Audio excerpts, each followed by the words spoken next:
ஓம் நமோ நாராயணாய. லக்ஷ்மி கடாட்சம் நேயர்கள் அனைவருக்கும் வணக்கம். இந்த பதிவில் செவ்வாய் தோஷத்துக்கு செவ்வாய் தோஷம் உள்ள ஜாதகத்தான் சேர்க்க வேண்டுமா, திருமணம் பொருத்தம் பார்க்கும் போது செவ்வாய் தோஷம் உள்ள பையனுக்கு செவ்வாய் தோஷம் உள்ள பொண்ணை தான் சேர்க்க வேண்டுமா என்பது பற்றிலாம் பார்க்கலாம். அதாவது செவ்வாய் தோஷம் உள்ள ஜாதகம் வந்தால் செவ்வாய் தோஷம் தான் பார்க்க வேண்டும் என்று சொல்வார்கள். அது ஒரு ஜோதிஷத்தில் ஒரு விதி. அது தப்பு இல்லைன்னு சொல்ல முடியாது, 100% கரெக்ட் தான். ஆனால் அது முன்புதான் கொஞ்சம் பார்த்தார்கள். இதை பொதுவாக ஏன் பார்த்தார்கள் என்றால், இந்த செவ்வாய் தோஷ ஜாதகம் உள்ளவர்கள், அதாவது டெலிவரி டயத்தில் கொஞ்சம் ரொம்ப சிக்கலாகும் என்று அதை பார்த்தார்கள். இப்போதெல்லாம் எல்லாமே ஆப்ரேஷன் தானே, அதனால் அது அவ்வளோ பார்க்க வேண்டிய அவசியம் இல்லை. செவ்வாய் தோஷ ஜாதகம் பார்த்து ரொம்ப நாள் வீணாக போகிறது, ரொம்ப தள்ளி போகிறது கல்யாணம்லாம். சரி, இதெல்லாம் ஒரு புறம் இருக்கட்டும். இப்போது செவ்வாய் தோஷ ஜாதகம் காட்டுகிறார்கள், பையனுக்கு செவ்வாய் தோஷ ஜாதகம் இருக்குது. ஸோ நீங்கள் பொண்ணு கூட செவ்வாய் தோஷம் உள்ள பொண்ணை தான் பார்க்கணும்னு சொல்கிறாரு. நாங்கள் என்ன சொல்லுவோம்? ஒன்றும் சொல்ல முடியாது. ஜோசியர் சொல்லும்போது நாம் என்ன சொல்ல முடியும்? அவர் அந்த ரூல்ஸ் படி சொல்கிறாரு, சரியாக தான் இருக்கும். நாம் அதன்படி பெண் பார்க்க வேண்டும் என்று பெண்ணு பார்க்கிறோம். கடைசி தேடி கடைசி ஒரு பெண் ஜாதகம் கிடைக்கிறது. செவ்வாய் தோஷம் உள்ள பெண்ணாகி அந்த ஜாதகம் கிடைக்கிறது. அந்த ஜாதகம் கொண்டு ஜோசியரிடம் காட்டுகிறோம். 2 ஜாதகம் அவர் ஒப்பிட்டு பார்க்கிறார். நல்ல இருக்கு, பையனோட ஜாதகம் செவ்வாய் தோஷம், பொண்ணோட ஜாதகம் செவ்வாய் தோஷம், ரெண்டுமே பொருத்தமெல்லாம் ரொம்ப நல்லா அமைஞ்சிருக்குது, சீக்கிரமே கல்யாணம் பண்ணி வைக்கலாம்னு சொல்லி ஜோசியர் சொல்லும்போது நமக்கு என்ன மனசு சந்தோஷமாக இருக்கும். அப்பாட, பையனுக்கு பொண்ணு கிடைச்சிட்டு, செவ்வாய் தோஷம் உள்ள பொண்ணே கிடைச்சிட்டு, இன்னும் மனசுக்கு ரொம்ப சந்தோஷமாக இருக்கும். ஜோசியர் வேற சீக்கிரமாக திருமண ஏற்பாடு பண்ணுங்க சொல்லிட்டாரு. சொல்லி அதன் பிறகு நாங்கள் என்ன செய்வோம்? திருமண ஏற்பாட்டுக்கான பேச்சு தொடங்கணுமே.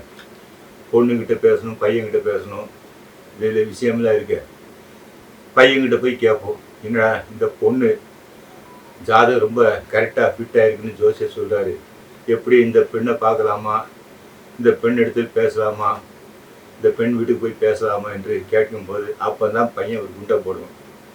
என்னென்னா, ஒன்று வேண்டாம், எனக்கு கல்யாணம் வேண்டாம், இப்போ கொஞ்ச நாள் ஆகட்டும் சொல்லுவோம். முதல்ல நாங்கள் திருப்பி கேட்போம், நல்ல ஜாதகம்டா, கல்யாணம் பண்ணிக்கூடா, ஜோசியர் நல்லா இருக்குன்னு சொல்லியிருக்காரு. திருப்பி அகைன் அண்ட் அகைன் கேட்கும்போது அந்த பையன் சொல்லுவான், இல்லை வேண்டாம், எனக்கு இந்த கல்யாணம் வேண்டாம், நான் என் ஆஃபீஸில் ஒரு பெண்ணை லவ் பண்ணிட்டு இருக்கேன், 3 வருஷம் அந்த பெண்ணை லவ் பண்ணுறேன், கட்டினா அந்த பெண்ணை தான் கட்டிக்குவேன், இல்லைன்னா எனக்கு கல்யாணமே வேண்டான்னு சொல்லிடுவேன். என்ன பண்ண முடியும்? வழியே இல்லை.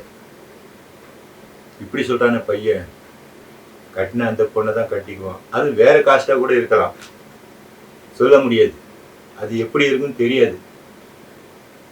கடைசியில் என்ன செய்வது? திருப்பி அகைன் ஜோசியர்கிட்ட தான் போவோம், வேற இன்னும் வழியே இல்லை. திருப்பி ஜோசியர்கிட்ட போவோம்.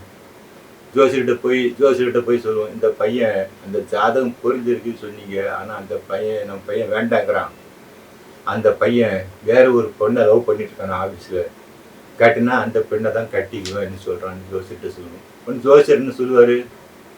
அவரால் ஒன்றும் சொல்ல முடியாது, வழியே இல்லை. அவர் என்ன சொல்லுவார்? சரி, என்ன பண்ணுறது, பையன் அப்படி சொல்கிறாரு, என்ன பண்ணுறது, எல்லாம் பகவான் மேலே பாரத்தை போட்டு கல்யாணம் பண்ணி வைங்க. முதலே அவர் தான் சொன்னார், இப்போ அவர் தான் சொல்கிறார், பகவான் மேலே பாரத்தை போட்டு கல்யாணம் பண்ணி வைங்க சொன்னார். அதன் பிறகு என்ன செய்ய முடியும்? சுற்றி கடைசியில் போய் நிற்கிற இடம் பகவான் இடத்துக்கு தான் போய் நிற்போம், வேற எங்கேயும் போக முடியாது, வழியே இல்லை. சுற்றி போகிற கடவுள்கிட்ட தான் போய் நிற்கணும். அவர் மேலே பாரத்தை போட்டு கல்யாணம் பண்ணி வைப்போம். இப்போ அது செவ்வாய் தோஷம் தான் பொருந்துன்னு சொன்னார். இப்போ இன்னும் பொருந்தான் போச்சு, என்ன பண்ணுறது? ஆக இதிலேருந்து என்ன தெரியுதுன்னா, தோஷம் ஜாதகம் இதெல்லாம் பார்த்தோமானால் எல்லாவற்றுக்கும் மேலாக நம்ம பகவானுடைய சக்தி, கடவுள் சக்தி தான் அங்கு வேலை செய்கிறது. இதைத்தான் நாம் புரிந்து கொள்ள வேண்டும். நம் இடத்தில் ஒன்றுமே இல்லை. சுற்றி போன கடவுள்கிட்ட போவோம், கடவுள்கிட்ட போய் சொல்லுவோம், அவர் மேலே பாரத்தை போட்டு வேலை செய்வோம், அது சக்ஸஸாக முடியும். ஆக வேறு வழியே இல்லை. எனவே எல்லாவற்றுக்கும் மேலாக அவன் சக்தி தான் அங்கு வேலை செய்யும். அவன் தான் அங்கு முடிச்சு போடுவான். அதுதான் நிச்சயம். திருமணம் சொர்க்கத்தில் தான் நிச்சயிக்கப்படுகிறது என்பது இதன் மூலம் நமக்கு தெரியும். இந்த வீடியோ உங்களுக்கு பிடிச்சிருக்குன்னு நினைக்கிறேன். லைக் செய்து ஷேர் செய்யுங்க. மறக்காமல் சப்ஸ்கிரைப் செய்யும்படி கேட்டுக்கொள்கிறேன். உங்கள் அனுபவம்.